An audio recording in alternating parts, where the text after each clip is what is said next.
thế bỏ lại chế nó bỏ lại sản chế đi cha tôi nó sửa tôi sai nữa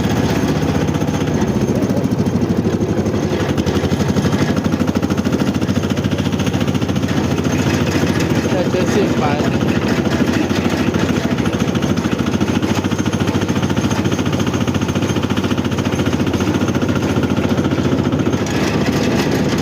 chế luôn nó đó tập thể nó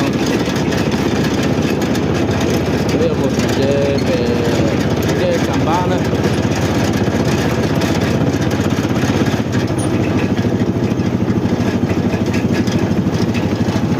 còn chế bó về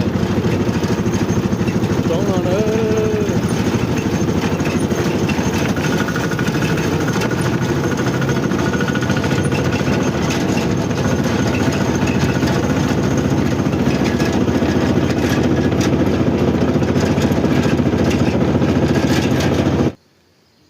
bé tua cho chế trong nó nè chỉ cho cái chế của bạn nó bé thế ạ bạn nó bé thế đó gì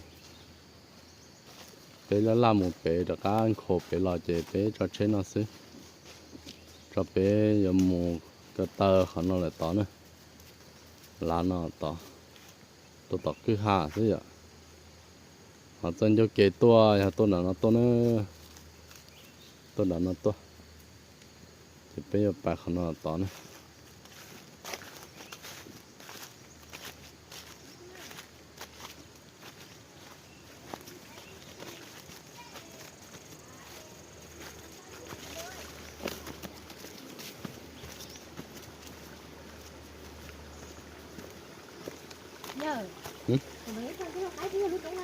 chuyện này có mà tới có mà tới tập bé lần lâu lần cho tụ ao nó chứ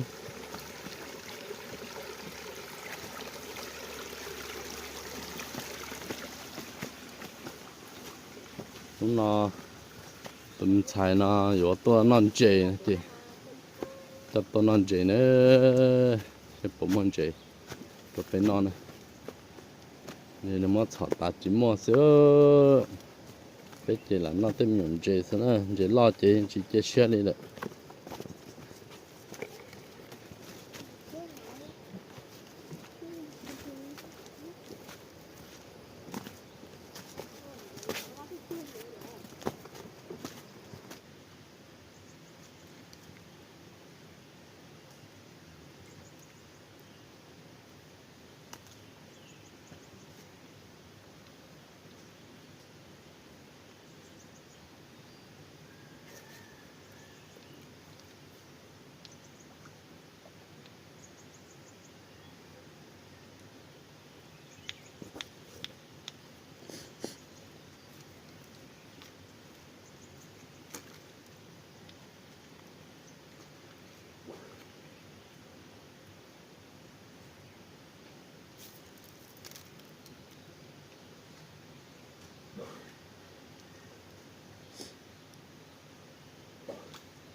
mà bữa chung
Tôi chỉ đắt tá rồi.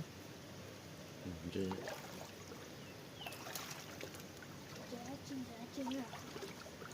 đất ta dê đúc tư nè đây có lắm có sống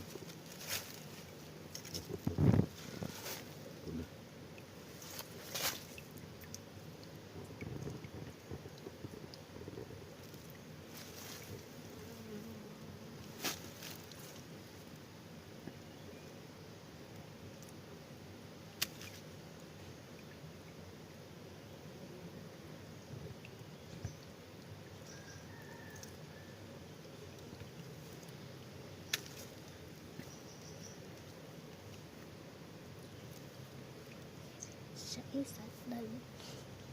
Em chỉ những cái bật tay về để đi chụp lại.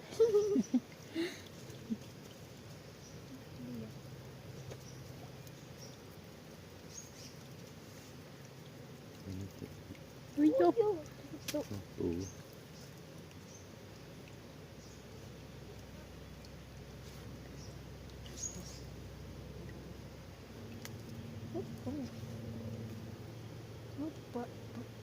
Bỏ đây mày ạ.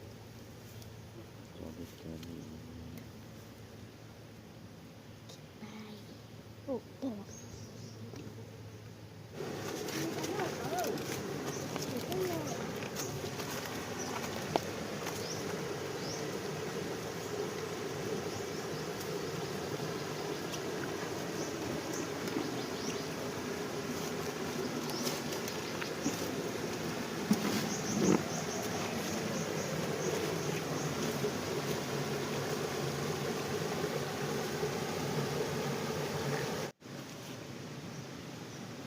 cho nó khỏi thế nào.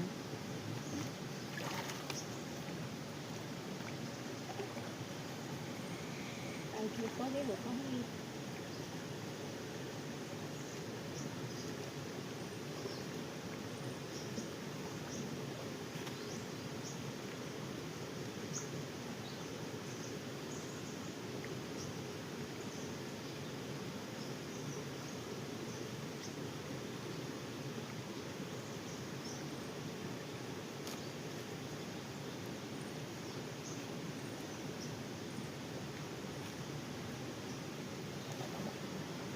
Nó khổ quá rồi.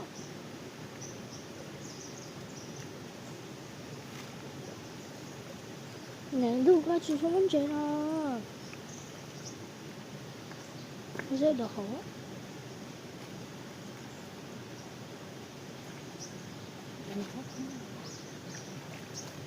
Tán đấy.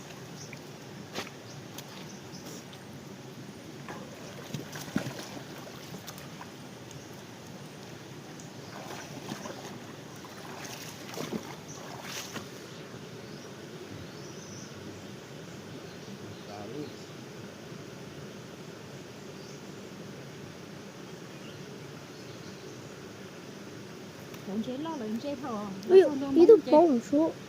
Là xong nó mong chế lớn lấy nó rõ cả, nó sẽ chẳng xuống đây thế này. mong mẹ thì Nhưng mà chỉ tao vậy. mong Ta lo như chỗ lo tên đâu tin kho rõ cả, tan kho. Có đây đa tá thế à?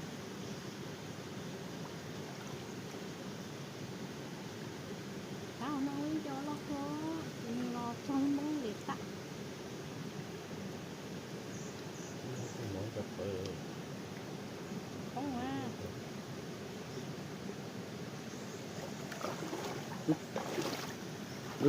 dê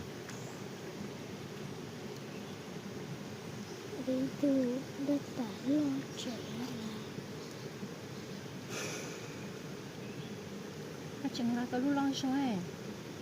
lo ra thì chỉ lấy cho nó thôi Em lên để là thứ tôi chả lo xong rồi vậy. Tay lú lôi lắm em mà. Ôi, chó lo chống cho xin chi. Mà sao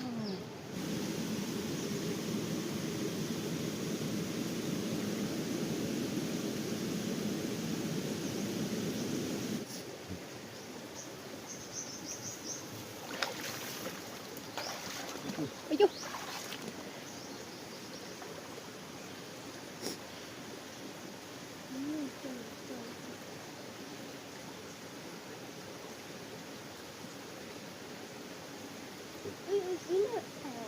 nè ít chút đi ấy có gì rồi tôi xuống có yêu bóng hả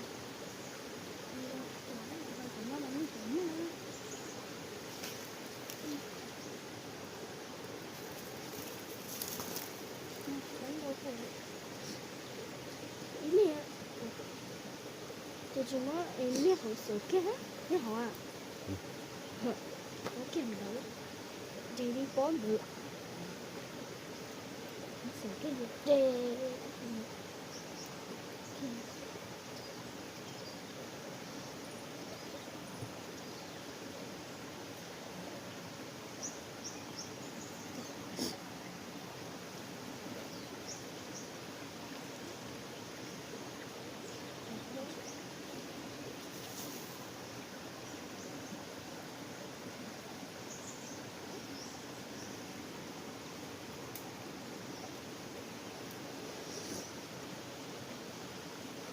đây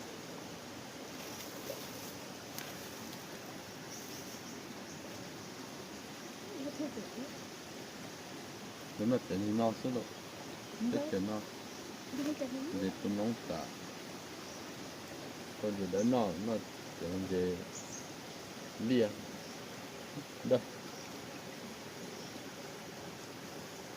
đúng rồi đây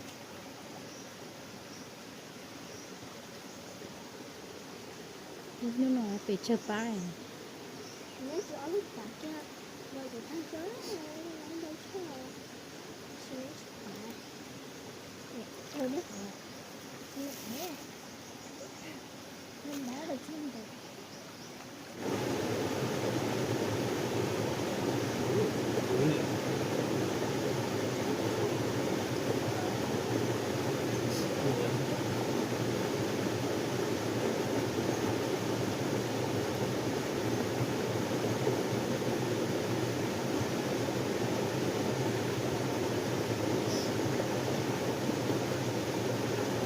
hiến nó thêm hàng tao xa vậy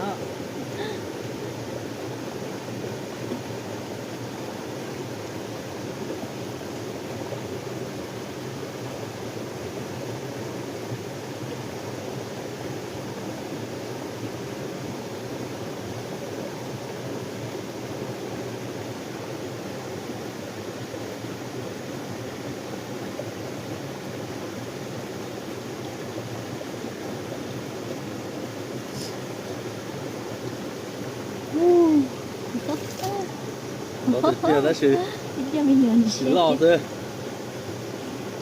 nhận chế thế nào tất cả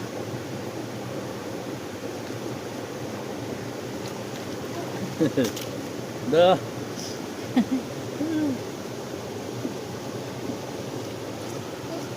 cho mình nhận chia sẻ có đó không phải gì rồi cái này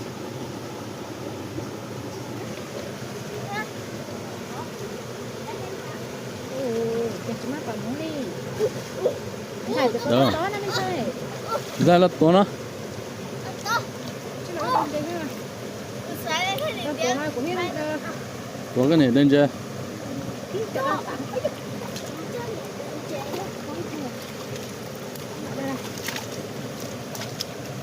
có sợ mà sợ to sợ cái này ừ không có chu không phải không lại cho nó trăm ba má rồi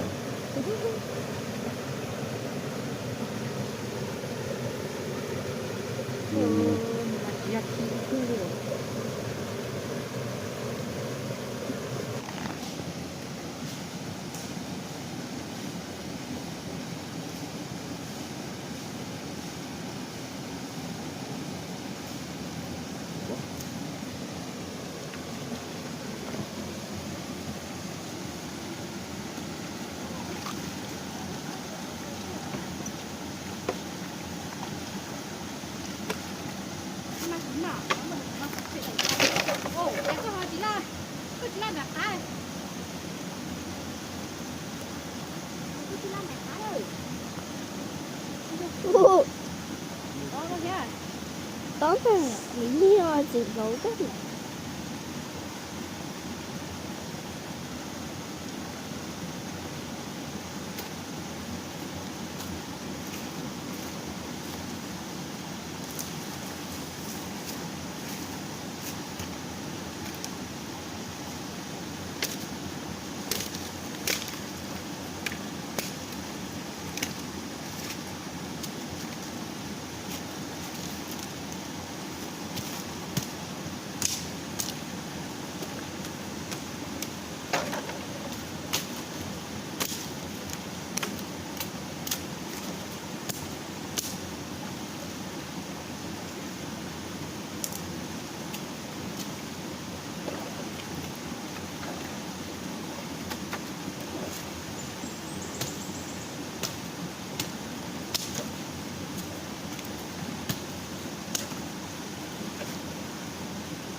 Sao rồi con?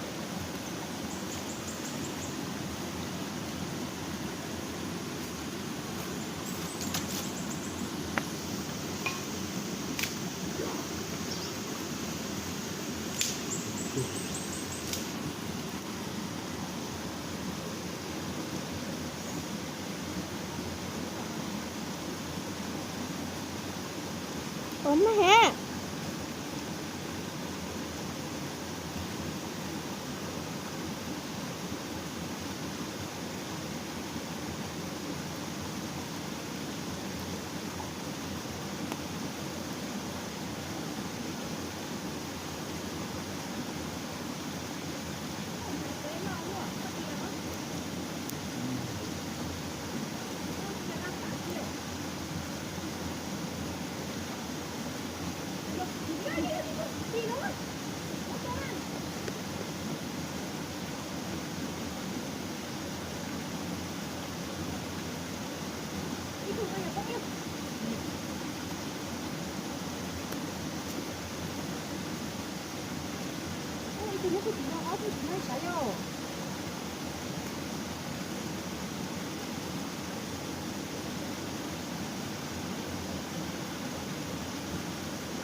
Đây đây. Đây không? Cái mông xứ mà. Có cả cơ thế nữa. Có một lúc mông nào chỉ phải chuyển chế nào mà khó chứ.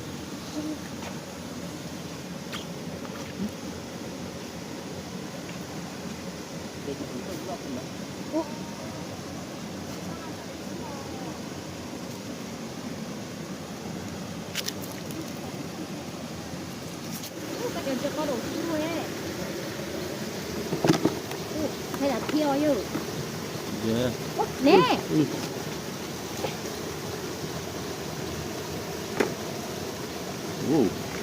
Chả to. Nhưng giờ in đã thông thế này rồi. Như có khổ. Nè đi, sắp rồi luôn. Mất được rồi đấy. Ôi giời. Ôi giời. Giờ tôi dù là in đã thông Từng thải của môn nó tái. thải mất chết tờ. In thả bỏ hộp bắt tớ. Hay tàu xe. Chỉ tỏ nè. À chị. Cái gì sẽ rất nhiều á. Dân nhỉ.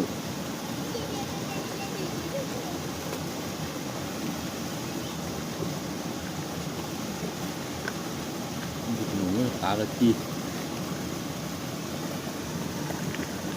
Ôi. Ôi. Ôi, thằng tay cá thế à? Ôi. Có đồ chặt, có đồ bắp rồi. Đi. Muốn được, con đấy có thôi.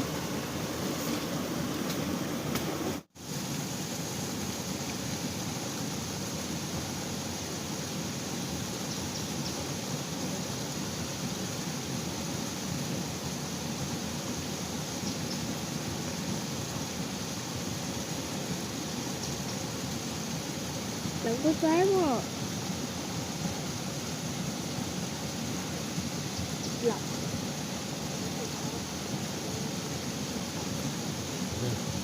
Tầm chia cái đặt sắp quá đó.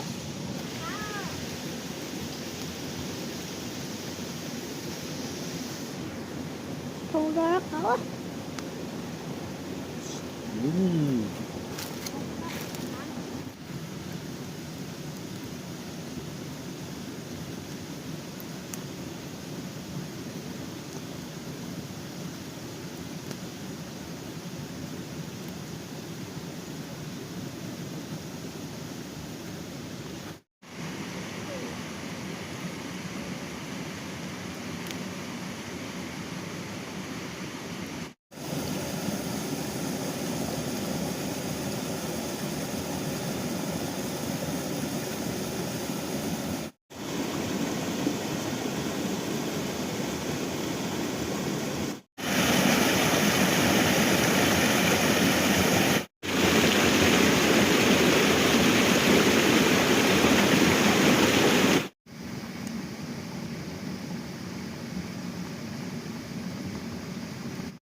Thả mất cái cho nó. Đó.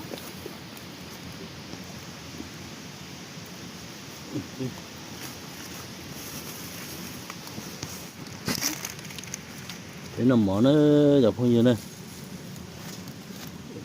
đi tông chè xía thì hậu tông chè xía thì nó nữa à chỉ bấm mông chỉ đặt đá chỉ chúng mình cho lo xí à thế à tụi nó này bỏ hả chỉ nữa tụi nó tụi cá này cá chi này tụi nó cá chi cái nó mỏ kia nó mỏ nó chỉ bị cứ hà này tôi chỉ xía thầu lông nó sinh thành này tôi sản chế này Tên nổi lên mà. cái nó sụt ta sẽ bơm sản chế lại chỉ một chế cái một chế xưa giờ một đó một ít tiền này ạ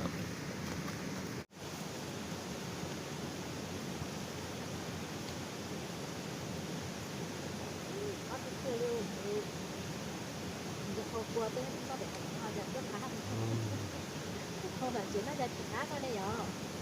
con là chuyện mà cá được chưa Trong cái chuyện nó ra chuyện khác mà. Là con chuyện nó khác. Tôi thì nó chuyện nó phải là chuyện khác không.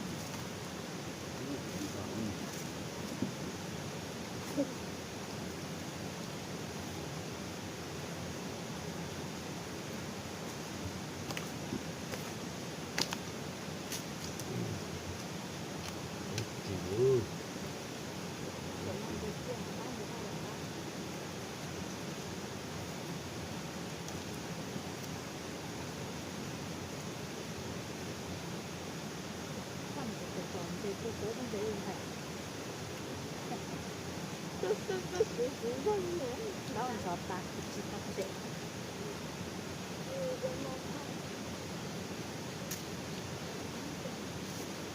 Nó chụp cái ra sao?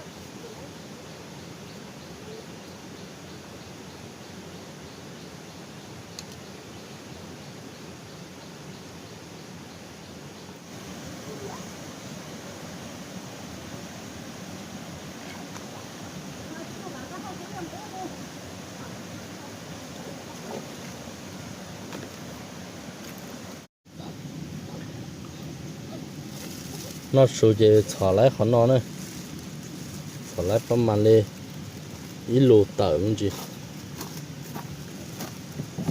một phải ta làm chế chia nó lại chia một xả sẽ bỏ lại đi chăn gì nữa ạ cho cửa gà trắng bỏ nó to đó xí to to lên làm món của sư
Sáng chú mọ.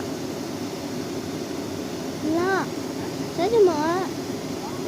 Sáng. Sáng. Dạ, itu chạy bóng của tao. Cái giang bóng bóng của ông chứ chứ. Bóng á. Đám bóng sắp tao nè. Lo kia làm nè. Itu lo hả? Ôi, con kia nè, bóng kia là nó bóng mà nó áp không còn mà nó lúc cái thế nào á.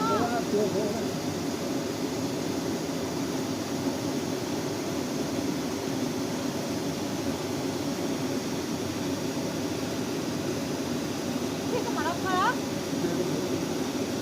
Hay sao á, cái tuổi thì gì đó thôi á.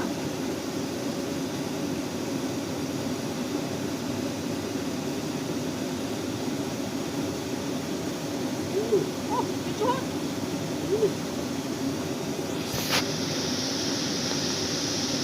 Nhẹ má, cái chạy đó má. Chị đến vừa. Tao đâu có chết đâu á.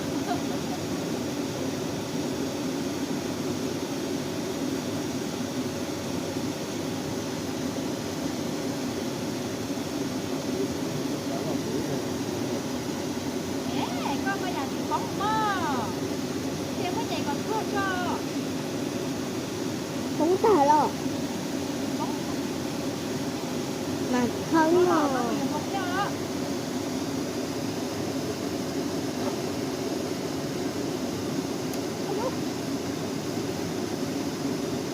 Không chỉ đi tới mà.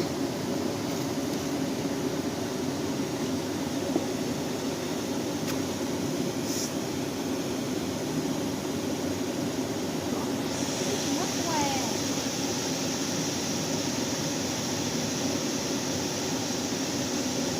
La tối chụp vào món rưỡi mà lo.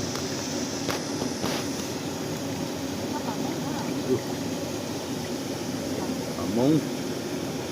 Rồi nó bà món hứa nó. Bà nó mới bảo bóng thôi rồi. Tạ bà món ơi. Bà món luôn ok, ta xí xuống một đứa lo hả? Ta chỉ khai thôi đó.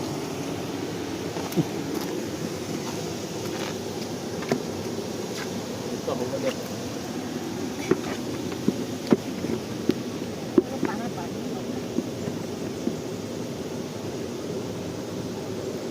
Mẹ chờ đấy nha.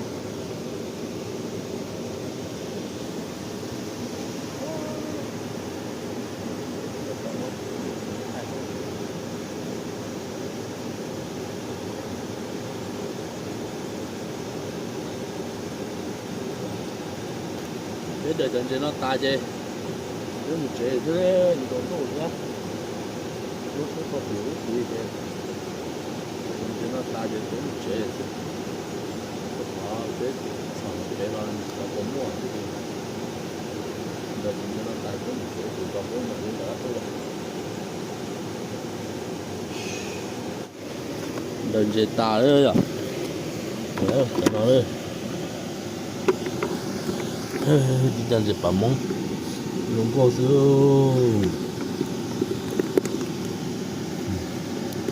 nó là cho mông hồ lúc bà thôi ít xíu hồ nó thế cho nó biết chọn đá tua thổ nó sụt tài sọt tua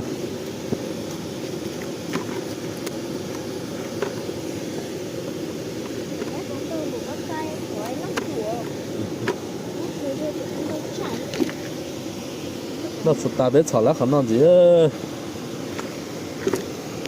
cái tiền nhiều lông bò lên khó bắt ta nhé ta sử dụng chế đá đâu tua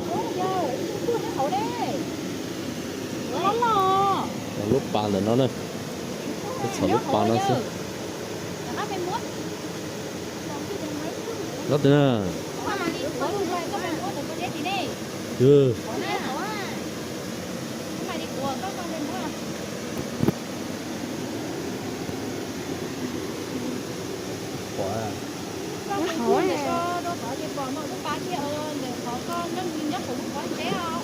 nhớ nó sẽ chip bò à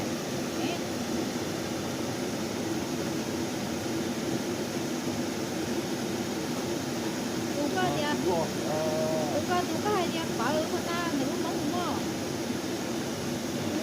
rồi nó cũng mất cua à mất sạch tóc hồi như là lúc mông này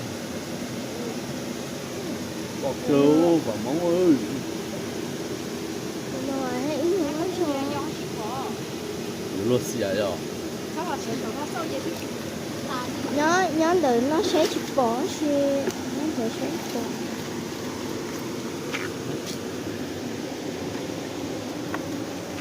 phải hết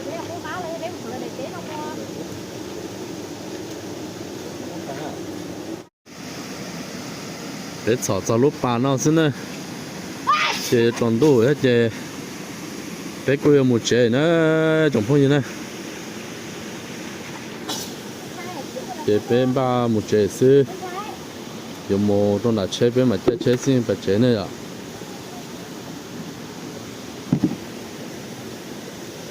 một lúc trồng trên nó cho cởi con lấy nhà thì mong chỉ mất cho con thôi mà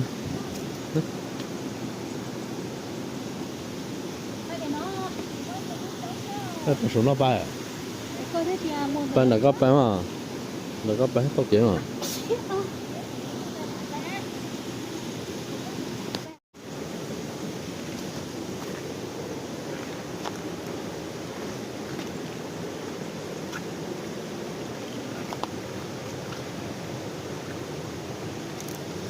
để một chế nữa chẳng phải gì đâu một chỗ nó no vào đây thì chỗ xe bé bé để chỉ tu bé tu pla giờ hạt đây sản chế non chế ở xí đây rồi nên cái sản chế chế chỉ muốn chế lo nữa muốn chế mê sẽ bắt đi nó mà muốn chế mê sẽ bé làm nó tên chế mê nên nó sẽ à thì là cô tàu mình chỉ cô tàu là bên nào thế à thì bé cô cá một chế xe bé mà sinh chỉ cho để cho nó giống như xe to muốn ăn chế là sản nó sản cho đi cha nó lo mà đi cho nên sẽ đến bé tôi muốn nó nữa nhớ trong này sẽ đến này mà sinh chỉ đó này